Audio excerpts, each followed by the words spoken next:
They skipped my wedding, my own parents. They said it was a trivial event and told me not to bother them with it. 1 week later, my mother posted videos of herself sipping cocktails in Hawaii, smiling, laughing, arm in arm with Rachel and her family. Not even a text to me, not even a congratulations. That was the day something inside me shut off. It wasn't always like this.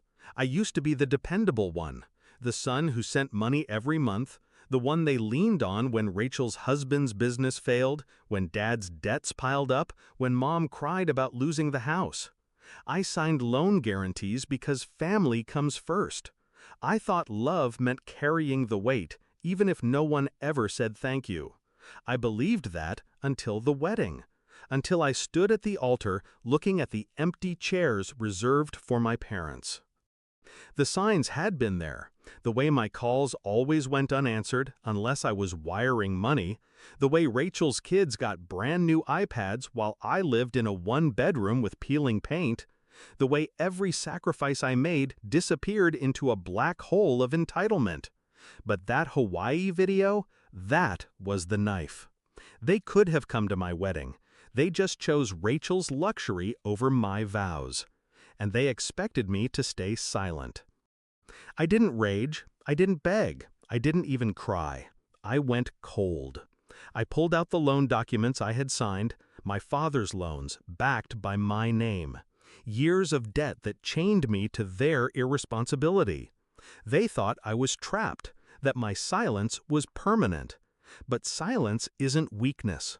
Silence is patience sharpening its edge. Step 1. I met with the bank.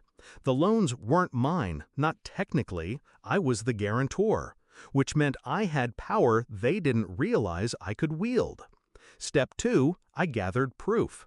Transfers, texts, the Hawaii posts, all time-stamped and saved. Step 3. I cut them off. No more payments, no more wiring money, no more rescuing them from the quicksand they dug for themselves. I watched as the notices piled up, letters stamped "Final Warning," calls that went unanswered, and I waited. It didn't take long. 1 week after their vacation, my father's number flashed on my screen. For the first time in months, he actually wanted to speak. "The loan payments haven't been made," he said, his voice tight with panic. I let the silence stretch, then spoke slowly. "Don't contact me about trivial matters." There was a pause. "What did you just say?"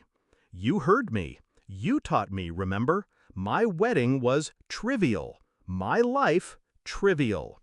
So your debts, your collapsing credit, also trivial." His breathing turned ragged. "You can't just, this will ruin us." "It already has," I replied, calm. "But don't worry. Rachel looks good in Hawaii. She can handle it." I hung up. That was the last time I answered his call. The fallout came quickly. The house went first, then Dad's car. Rachel's husband's business collapsed under unpaid loans. They tried blaming me. Of course they did. But the proof was there. Every transfer, every signature, every time I had carried them, they couldn't erase it this time. I blocked their numbers. I stopped checking their social media. I let them drown in the same silence they once fed me. Now, when I walk through my apartment, I breathe freely. No invisible weight crushing my chest. No obligation chaining me to people who only saw me as a wallet. For years, they sneered at me, dismissed me, chose Rachel every time. But when the walls closed in, it wasn't Rachel who could save them. It was me. And I chose not to. Because sometimes the sweetest revenge isn't what you do, it's what you stop doing.